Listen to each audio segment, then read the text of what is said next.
ఓం శుక్లాంబరధరం విష్ణుం శశివర్ణం చతుర్భుజం ప్రసన్నవదనం ధ్యాయేత్ సర్వవిఘ్నోపశాంతయే. గురవే సర్వలోకానాం భిషజే భవరోగిణాం నిధయే సర్వవిద్యానాం దక్షిణామూర్తయే నమః. ఓం శ్రీమాత్రే నమః. ఓం శ్రీమాత్రే నమః. ఓం శ్రీ గురుచరణపాదారవిందేభ్యో నమః. శ్రీ గురుచరిత్ర మొదటి అధ్యాయం. ఓం శ్రీ గణేశాయ నమః. ఓం శ్రీ సరస్వత్యై నమః. ఓం శ్రీ గురుభ్యో నమః. శ్రీ కులదేవతాయై నమః. శ్రీ శ్రీపాద శ్రీవల్లభ శ్రీ నృసింహ సరస్వత్యై నమః. దత్తాత్రేయ గురుభ్యో నమః.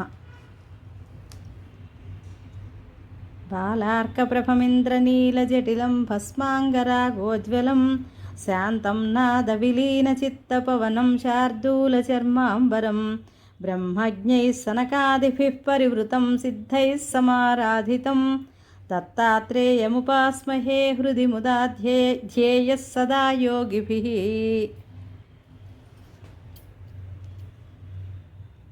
శ్రీ వాసుదేవానంద సరస్వతీ స్వామి రాసిన ఉపోద్ఘాతం. మసక చీకట్లో త్రాడును చూచి పాముని భ్రమించి భయపడతాం, కానీ తర్వాత దీపం సహాయంతో అది త్రాడని తెలియగానే ఆ భ్రాంతి భయము తొలగుతాయి. అలానే వాస్తవానికి బ్రహ్మ మనవడు పరమాత్మ ఒక్కడే ఉన్నాడు. అజ్ఞానం వలన మనకు ఆయన స్థానే జగత్తు గోచరించి భయము, ఆశ, దుఃఖము కలుగుతాయి. ఆత్మజ్ఞానం అనే వెలుగు సహాయంతో పరమాత్మను తెలుసుకున్న క్షణంలోనే దుఃఖరహితము, ఆనందమయము అయిన బ్రహ్మమే సత్యమని అనుభవం అవుతుంది. అప్పుడు భయానికి, దుఃఖానికి కారణమైన జగత్తున్నదనే భ్రాంతి తొలగుతుంది. అంటే ఈ జగత్తు మిథ్యేని తేలిపోతుంది. సర్వత్రా నిండియున్న బ్రహ్మమే గురువు యొక్క నిజతత్వం. సచ్చిదానంద స్వరూపుడైన శ్రీ గురుదేవునికి హృదయపూర్వక నమస్కారం. ఆ పరబ్రహ్మమే సత్యమైంది. అజ్ఞానం వలన దుఃఖంలో మగ్గుతున్న జీవులపై కరుణతో వాటికి ఆ దయానిధి తన నిజతత్వాన్ని బోధించడానికి అత్రి మహర్షి పుత్రుడై జన్మించి శ్రీ దత్తాత్రేయుడని పేరు పొందాడు. భక్తితో తను ఆశ్రయించిన కార్తవీర్యార్జునుడు, యదువు మొదలైన వారిని ఈ సంసారం అనే దుఃఖసాగరం నుండి ఉద్ధరించాడు. ఆయనయే మరలా శ్రీపాద వల్లభుడుగాను, తర్వాత శ్రీ నృసింహ సరస్వతి అనే పేరుతోనూ అవతరించి తన శిష్యులైన సిద్ధాదులను ఉద్ధరించాడు. పరమగురువైన ఆ దత్తమూర్తి నేటికి కృష్ణా భీమా సంగమ తీరంలోని గంధర్వపుర నివాసి అయి స్మరించిన వారికి ప్రసన్నుడవుతున్నాడు. భగవంతుడు నిజానికి రూపం లేని వాడైనా కూడా తన మహిమ మరియు తన కళ్యాణ గుణాల రూపంలో అవతరించి భక్తుని చెవి అనే ద్వారం గుండా అతని హృదయంలో ప్రవేశించి అతని దుష్ట సంస్కారం అనే పాపాన్ని దహించి వేస్తాడు. ఈ విధంగా క్రమంగా తన అంతఃకరణను శుద్ధం చేసుకున్న భక్తుడు జీవించి ఉండగానే ముక్తుడవుతాడు. సుఖదుఖాలనే ద్వంద్వాల చేత స్పర్శించబడక వాటి పట్ల నిర్లిప్తుడు అవుతాడు. ప్రారబ్ధ కర్మరూపమైన అతడి దేహం నశించినా నశించకపోయినా అజ్ఞానం వలన ఉత్పన్నమైన సుఖదుఖరూపమైన ద్వంద్వాలు ఇంకా మిగిలి ఉన్నా ప్రారబ్ధం అయిపోగానే పరబ్రహ్మాన్ని పొందుతాడు. సత్సంగం లేని వారికి, ఇంద్రియ సుఖలోలురైన వారికి, అసురీ సంపద గల వారికి, తమోగుణ ప్రధానులైన మోహాంధులకు ఈ సత్యం తెలియదు. స్వధర్మం ఆచరిస్తూ సాధు గురు దేవతలయందు భక్తి గలవాడై సత్సంగం వలన వివేకి అయి నేనే కర్తను భోక్తను అనే అభిమానం విడిచిపెట్టి ఉత్తమ సన్యాసి అయి ఈ మార్గంలోనే అతడు భుక్తి ముక్తి పొందుతాడు. గంధర్వ సరస్వతీ స్వామి రాసిన ఉపోద్ఘాతం. శ్రీగురుని అనుగ్రహానికి పాత్రుడై సాకరే అను పేర ప్రసిద్ధికెక్కిన సాయందేవుడని సద్బ్రాహ్మణుడు మా పూర్వీకుడు. ఆయన ఆపస్తంభ శాఖ కౌండిన్యస గోత్రం. వారి కుమారుడు దేవరావు, అతని కుమారుడు గంగాధరుడనే మా తండ్రి గారు. ఆయన శ్రీ గురునికి భక్తుడు. మా తల్లి యొక్క తండ్రి గారిది అశ్వలాయన శాఖ కాశ్యపస గోత్రం. ఆయన జన్హు, భగీరథ మహర్షుల వంటివారు. మా తల్లి చంపాదేవి పార్వతీదేవిని పోలిన పతివ్రత. ఈ రచనకు ముందు నా తల్లిదండ్రులకు పాదాభివందనం చేసి సద్గురువులను స్మరించడం వలన నా బుద్ధి ప్రకాశవంతం అవుతున్నది. ఆ గంగాధరుని కుమారుడైన నా పేరు సరస్వతి. వేదాధ్యయన పరులు, సన్యాసులు, యతులు, యోగీశ్వరులు, తపస్సులు, సద్గురు భక్తులు అయిన ఓ ముని జనులారా, సుజనులారా, మీకు నా నమస్కారం. నేను మీ పాద ధూళి వంటి వాడను. రచనా సామర్థ్యం లేని నేను కేవలం వంశపారంపర్యంగా శ్రీ దత్తానుగ్రహం ఉండటం వల్లను శ్రీగురుని ప్రేరణ వల్లను మాత్రమే ఈ రచన కోరుకున్నాను. అమృత కుంభం వంటి శ్రీగురు చరిత్ర నీకు ప్రసాదింపబడింది. నీవి కథ వ్రాయి, దానివల్ల నీకు నీ వంశస్థులకు కూడా సర్వము సిద్ధిస్తాయి అని శ్రీగురుడు నన్ను ఆజ్ఞాపించారు. భక్తులు స్మరించనంతనే ప్రసన్నులయ్యే శ్రీ నృసింహ సరస్వతీ స్వామి ఆదేశం కామధేనువు వలె ఈ కార్యాన్ని నెరవేర్చగలదు. త్రిమూర్తి అయిన శ్రీ దత్తావతారమైన శ్రీ గురుని చరిత్ర అపారం. దానిని సంపూర్ణంగా చెప్పడం ఎవరి తరము కాదు. ఆయన ప్రేరణతో వ్రాసిన ఈ గురుకథను పారాయణ శ్రవణం చేసేవారి వంశం పవిత్రమై రోగాలు పీడలు లేకుండా కలకాలం సిరి సంపదలతో శోభిస్తూ ఉంటుంది. దీన్ని సప్తాహ పారాయణ వలన వెంటనే కోరినవన్నీ ఫలిస్తాయి. ఇది నా స్వానుభవం. నేను అల్పుడనైనప్పటికీ శ్రీగురుని అనుగ్రహం వలన నా నోటి నుండి వెలువడే ఈ దత్తాత్రేయ కథ అల్పమైన తేనెటీగ నోటి నుండి లభించే తేనెలాగా, విలువలేని ముత్యపు చిప్ప నుండి లభించిన విలువైన ముత్యంలాగా, కాకిరెట్ట నుండి మొలచిన దివ్యమైన అశ్వత్థం అంటే రావి వృక్షంలాగా అభీష్టాలు జ్ఞానము కూడా ప్రసాదించగలదు. ఇది ఉపోద్ఘాతం. ఇప్పుడు ప్రస్తావన. ముముక్షులు పూర్ణసిద్ధుడైన గురువును ఆశ్రయించి తీరాలని ప్రపంచంలోని సర్వమత గ్రంథాలు మహనీయులు చెబుతున్నారు. కానీ పూర్ణుడైన గురువు ఎలా దొరుకుతారు? ఆయన్ను గుర్తించడం ఎలా? అంతటి గురువు తారసిల్లినా మనలోని దోషాల వలన వారిని గుర్తించలేము. ఇనుప ముక్కుకున్న తుప్పును తొలగించడేస్తే కానీ అయస్కాంతం వైపు ఆకర్షించబడదు కదా. స్వల్పంగా పాపం చేసిన వారికి జపధ్యానాలు ప్రాయశ్చిత్తాలు ఉపయోగపడతాయి. కానీ అధికంగా పాపాలే చేసే సామాన్యులకు సద్గురువు సేవ ఒక్కటే ప్రాయశ్చిత్తమని శాస్త్రం. మొదట ముముక్షువు గురుచరిత్ర వంటి గ్రంథపారాయణము లేక శ్రవణం చేస్తే హృదయం పరిశుద్ధమై ముముక్షుత్వము గురుభక్తి అంటే సద్గురు సమాగమం కోసం ఆకాంక్ష తీవ్రతరమవుతాయి. అప్పుడే దైవకృప చేత సద్గురు సమాగమం జరుగుతుంది. ఈ గ్రంథమహిమ వలన స్వప్నంలో తాను ఆశ్రయించవలసిన సద్గురువెవరో తనకు తెలుపబడుతుంది.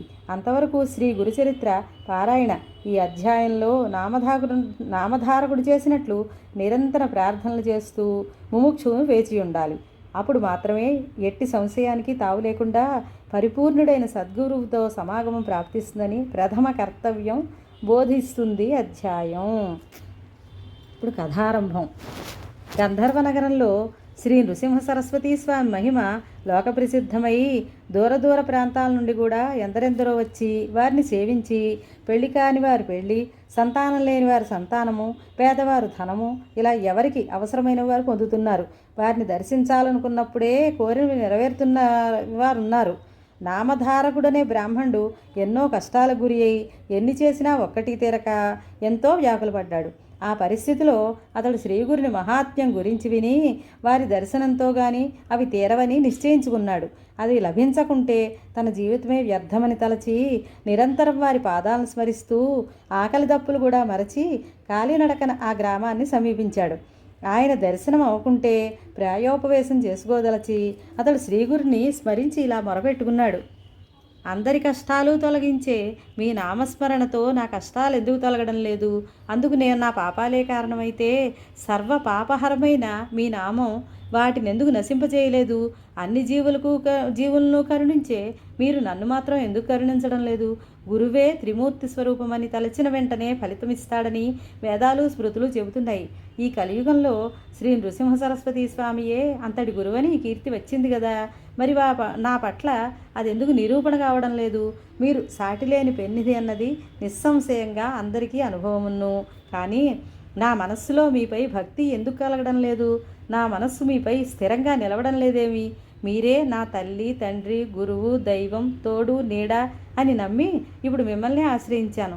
పసితనంలోనే నాకు మీ పేరు పెట్టి నా తల్లిదండ్రులను నన్ను మీకు అమ్మివేశారు. పరమాత్మ, మీరు దీనులపాటి కల్పవృక్షము, దయాళువు, మహాదాత, దేవతలకే శక్తిని అనుగ్రహించి విశ్వమంతటినీ పోషిస్తున్న మీరు నన్ను ఉపేక్షిస్తున్నారెందుకు? మీరు సర్వసాక్షి అని వేదాలు చెబుతున్నాయి కదా. మరి నా దుస్థితి మీకు తెలియడం లేదా? ఎవరిని ఉపేక్షించని మీరు నన్ను ఎందుకు ఉపేక్షిస్తున్నారు? నేను మీకేమీ సమర్పించడం లేదనా? సాక్షాత్తు లక్ష్మీదేవియే సేవకురాలైనా మీకు దరిద్రుడనై నేనేమి ఇవ్వగలను? బిడ్డ నుండి ఏమి తీసుకొని తల్లి స్తన్యం ఇస్తుంది? నన్ను అనుగ్రహించే సమయం ఇంకా రాలేదనడం సర్వసమర్థులైన మీకు తగదు. ఇంతకుముందు మీరే దిక్కని తలచి నేను మిమ్మల్ని సేవించని మాట నిజమే, కానీ సేవిస్తేనే ప్రసాదించే దానం ఎలా అవుతుంది? స్వామి, లౌకికుడైన రాజు కూడా తన సేవకుల వంశంలో పుట్టిన వారిని రక్షిస్తున్నాడు. మా పూర్వీకులందరూ మిమ్మల్ని నిష్కామంగా సేవించినందుకైనా మీరు నన్ను రక్షించాలి. లేకుంటే సత్పురుషులకు ఫిర్యాదు చేసుకోనైనా నా రుణం రాబట్టుకుంటాను. మీరు నాపై కాఠిన్యం వహించినట్లు తోస్తున్నది. అది మీ సాటివారి పట్ల తగునేమో కానీ అల్పుడనైనా నా యందు తగదు. ఇందుకు కారణం నేను చేసిన తప్పులేమో. అజ్ఞానినైన నాకు దోషాలు చేయటం సహజమే. నా వంటి పాపి లేడు, కానీ మీ వంటి పాపహారకుడు లేడు. కనుక నన్ను ఉద్ధరించు.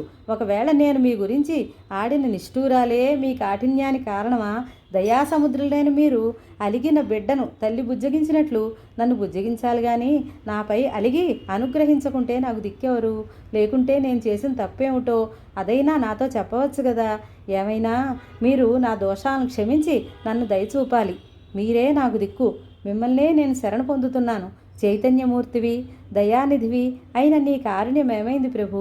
మృత్యుముఖంలో ఉన్న నన్ను ఎందుకు ఉద్ధరించకుండా ఉన్నావు?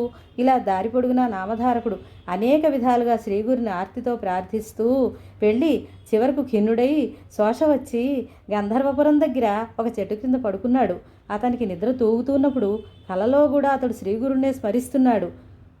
ఆవు తన నెడబాపి ఆర్తనాదం చేస్తున్న దూడ దగ్గరకు వాత్సల్యంతో పరుగు పరుగును వచ్చినట్లు భక్తుల పాలిటి కామధేనువైన ఆ పరమేశ్వరుడు అవధూత వేషంలో ఆ నామధారకునికి స్వప్నంలో దర్శనమిచ్చాట. ఆయన జడలు, విభూతి, పులి చర్మము ధరించి ఉన్నాడు. నామధారకుడు కలలోనే స్వామికి సాష్టాంగ నమస్కారం చేసి తన పొడవైన జుట్టుతో వారి పాదాలు తుడిచి వాటితో అభిషేకించి గంధమును అలంకరించి పూజించాడు. ఆ దర్శనంతో అతని హృదయం శాంతించి అతని మనస్సులో ఆ రూపం స్థిరంగా నిలిచింది. అప్పుడు ఆ యోగీశ్వరుడు అతన్ని లేవనెత్తి ముఖాను విభూది పెట్టి తలపై చేయి ఉంచి ఆశీర్వదించారు. ఆ వెంటనే అతనికి మెలకువ వచ్చింది. అయినా తన తలపై ఆ అవధూత చేయి పెట్టిన అనుభవం అలాగే ఉన్నది. అతడు ఆశ్చర్యపోయి చుట్టూ చూశాడు. మరెవరూ లేరు. అప్పుడు అతడు లేచి తనకు స్వప్న దర్శనమిచ్చిన ఆ గురుమూర్తినే స్మరిస్తూ ముందుకు సాగిపోయాడు. ఓం శ్రీదత్తాయ గురవే నమః. శ్రీ శ్రీపాద శ్రీవల్లభాయ నమః. శ్రీ నృసింహ సరస్వత్యై నమః. మొదటి అధ్యాయం సంపూర్ణం.